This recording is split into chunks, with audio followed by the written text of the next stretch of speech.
Story 1. I'm here to prevent bad, expensive things from happening. And not infrequently, I find ways to save them money on existing processes. One of my coworkers saved the company millions per year by making a small change to a process that has to be done many, many times. Story 2. I am a jack of all trades and receive any tasks that we do not have an employee for. We do not do these tasks often enough to hire a full-time employee. So, I save them a lot of money on payroll and outsourcing. This happens to be a design and fabrication shop.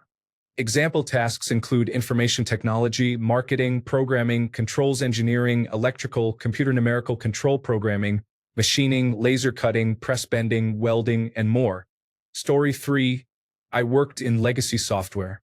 We had a quarterly meeting discussing how we didn't make our goals, with only very small bonuses that year. Someone asked the executive something like, "I know we didn't meet our goals, but are we still making some profit?" The response was that our yearly budget was something like $30 million, and we had over $300 million in revenue. That was the exact instant I no longer cared about the company's bottom line. Story 4. Senior Systems Engineer. I am the leading expert on everything that has to do with computers, even if I have never touched it before. This is not a brag. I am good at what I do, but I am expected to be an expert on everything all the time.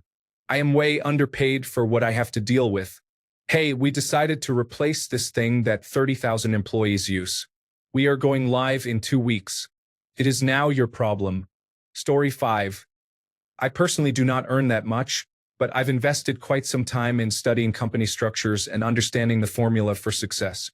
Honestly, all salaries above $100,000 are mostly for accountability of potential hazards. Most successful companies all have things they can get caught on.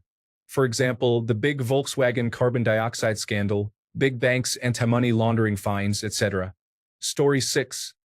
I build applications and sometimes websites for a company that receives contracts to build applications for other companies.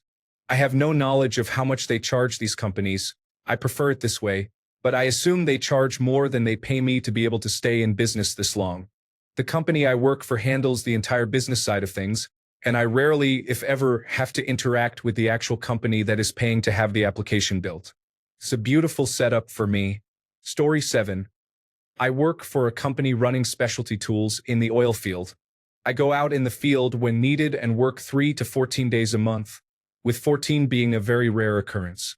Last year, my jobs totaled $1.5 million. Story 8. I don't think they do directly. I'm a sort of lottery. I'm involved in researching cutting-edge technology revolving around video gaming, virtual reality, augmented reality, mixed reality, and so on. I don't design products. I might evaluate technology, write some code, 3D print some prototypes, design some prototype circuits, test jigs, and so forth. None of it is sold. We'll try out concepts and maybe invent some things and file patents, but no products. This is pretty chill since there are no deadlines, and if I can't do it yet, nobody else can, so just give me time. Some of the technology we develop might end up inside a product, but we don't design that product. That's when they can actually make any money from my work. The patents might make the company more valuable. Story 9. My wife earns more than that. She is head of public relations for one branch of a large company. She coordinates all advertising, which is obviously how they bring in customers and earn their money. She is also in charge of all contact with media, organizing social media presence, and cleaning up the company's image should anything go wrong. All of these have an effect on the company image and can cause large swings in stock prices or customer volume, so that is where her salary is justified. Story 10. Federal Grants Administrator. I increase profits for companies by providing companies grants to expand their business capacity. Though nothing I do profits my employer, I sleep better at night believing I'm giving taxpayers good value for my salary. Contrary to popular opinion, some public sector folks do work hard and know their purpose is to provide a service to the public. Story 11. I manage and edit the company's public financial reports that are dispersed to the stock market, such as 10Q and 10K. I am also the lead communicator with our financial auditors and any other third-party vendors associated with the quarterly or annual audit, including internal control consultants, equity compensation analysis, and tax consultants. Any errors made on my end that aren't caught by auditors or management can potentially lead to major restatements and potential millions of losses in market capitalization due to the stock dropping. So I always have to bring my A game because I have a vested interest in my company's stock performing well, including stock options and the employee stock purchase plan. The company doesn't necessarily profit off of my work, but without my due diligence, the stock could potentially crater and cause people and employees to lose millions. The best perk about this job is that the month right after a quarterly or annual report release, work is super slow. So I just play League of Legends or Teamfight Tactics all day until work picks up again. $140,000. Remote. Story 12. I think they charge insurance companies about $100 per visit. I usually see 100 patients a week.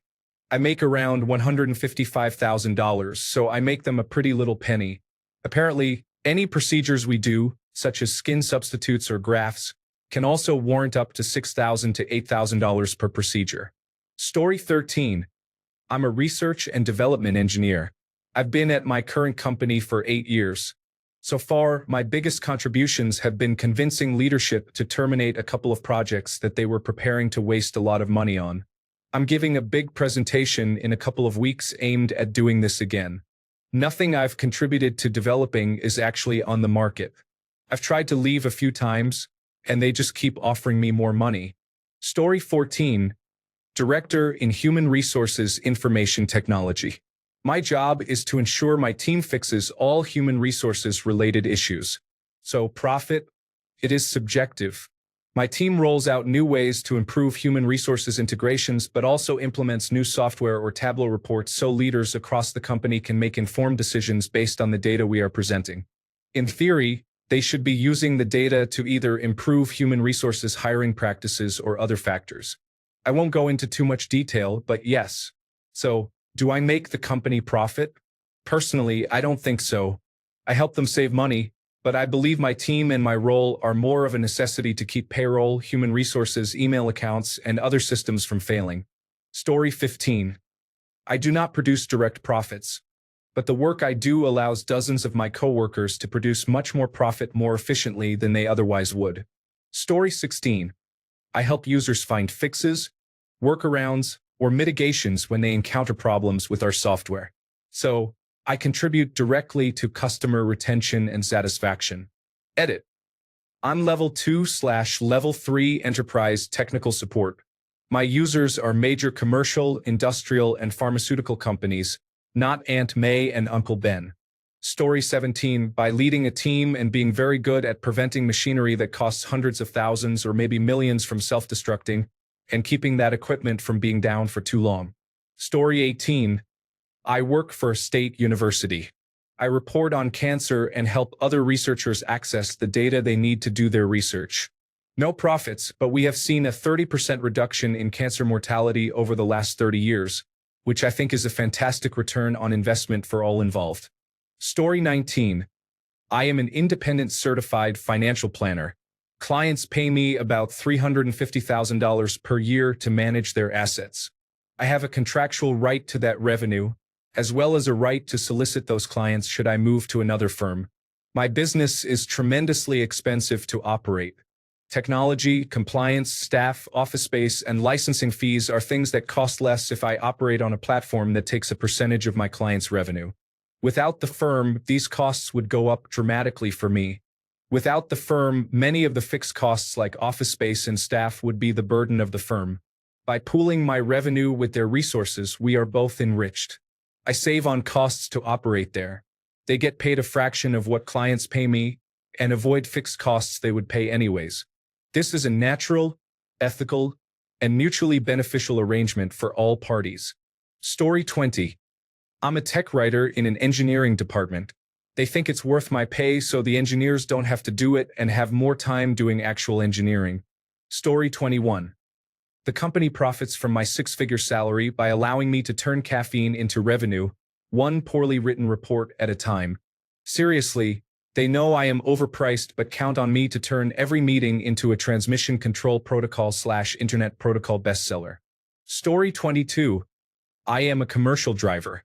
They pay me $47 per hour and then some with a good amount of overtime. They charge $25 to ship an envelope, more if it moves through the air. You all can figure out who I am talking about. Story 23. How does the United States government profit off of me? They tell me what to wear, when to shave, when to cut my hair, when to work out, when to change duty stations, and possibly even when to cash the blank check I signed with the value of up to my life. Story 24. As well as being the one that stops the company from losing money when something goes wrong, I also implement improvements and changes that save the company hundreds of thousands a month. One recent improvement was a reduction in the usage of a specific material, saving $140,000 a month while more accurately meeting customer specifications. To be clear, there are absolutely people making above $100,000 that are not worth it. Story 25. By winning new customers and contracts, every large enterprise client we win is a seven-figure potential gross profit account. Software reselling business. Story 26. I don't think I'm that big of a value add. I just make it easier for companies to get Service Organization Control Type 2 and International Organization for Standardization certified. In the long term, their customers trust them more, I guess. Story 27. I help them build their reputation for excellence in undergraduate student research training and chair the council that upholds and supports the quality of every undergraduate course on campus. Story 28. I make sure no one else screws up and costs the company money. I supervise 5 employees as well, so I make sure they all work more effectively. The number of times I've shown up to see how it is going and solved an issue in seconds that they've worked on for hours. Story 29. I'm in purchasing. Beyond the simple buying part of my job, I'm also responsible for tracking program budgets and flagging ones that appear to be going over budget, helping sales and engineering identify products and vendors to meet customer needs, and reviewing bills of material and prints for errors. Story 30. I provide information technology services to companies that contract with my employer. My employer makes millions off these contracts, and I get a small percentage of that. Story 31. When things break and service to customers is threatened or disrupted, my job is to get it back running as fast as possible. There's a cost per second for an outage, and it's my job to reduce that to the minimum. 24/7 on call. Stressful most days. Story 32. I increase efficiency by teaching people how and what to improve. I reduce bugs with the help of the team and their associated costs and improve product quality overall with user experience insights, ultimately boosting customer satisfaction and revenue. Sometimes a bug reaches production, impacting revenue. All processes created or improved by me were implemented to minimize those losses significantly, preventing widespread problems that would affect a much larger percentage of our customer base. No product is perfect, but we should strive for perfection wherever we can. Sometimes companies don't have the time, resources, or knowledge of parts of the system. Story 33. They pay me over $100,000 per year, and I help them keep a book of business of clients around 5 to 15 million, happy, productive, and retained. Customers often buy software and technology they need but don't have the ability, insight, or structure to deploy. They could invest $500,000 a year and either do nothing with it or make a 3 to 10 times return on investment if they approach it in the right way. My role is to smooth over the transition from older methodologies and batch-based historic data usage into real-time data activation and use. I help identify risks within the customer and within our own organization to avoid very expensive mistakes and try to prevent future ones from happening. I've done this specific role for almost a decade, and I am one of the most experienced at it in the world, which gives me a lot of freedom. I work from home unless I'm visiting customers nationally or globally. I mostly make my own hours, choose my own approach and content, and I have earned my high compensation and freedom through consistent, independent results. I aim to work 20 hours in the average week and still deliver results they are delighted with. My work-life balance rests on me being efficient, effective, and reliable. Story 34. If salespeople like me sell more than they cost, I'm also a subject matter expert, so I offer customer success and support, which gives me more stability than others. Most large technology sales companies make their money on the following. 1. New product sales. 2. Recurring revenues, license maintenance and subscriptions. 3. Services. 4.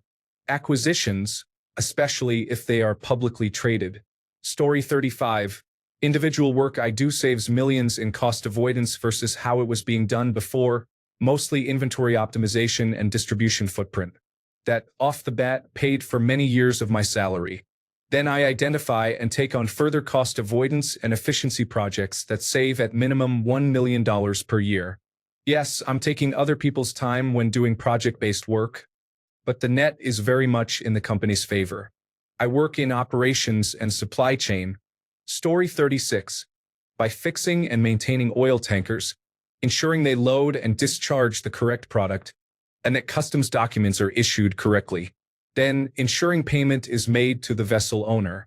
I'm on call 24/7 and get woken up many times during the night by various people, including the captains of ships.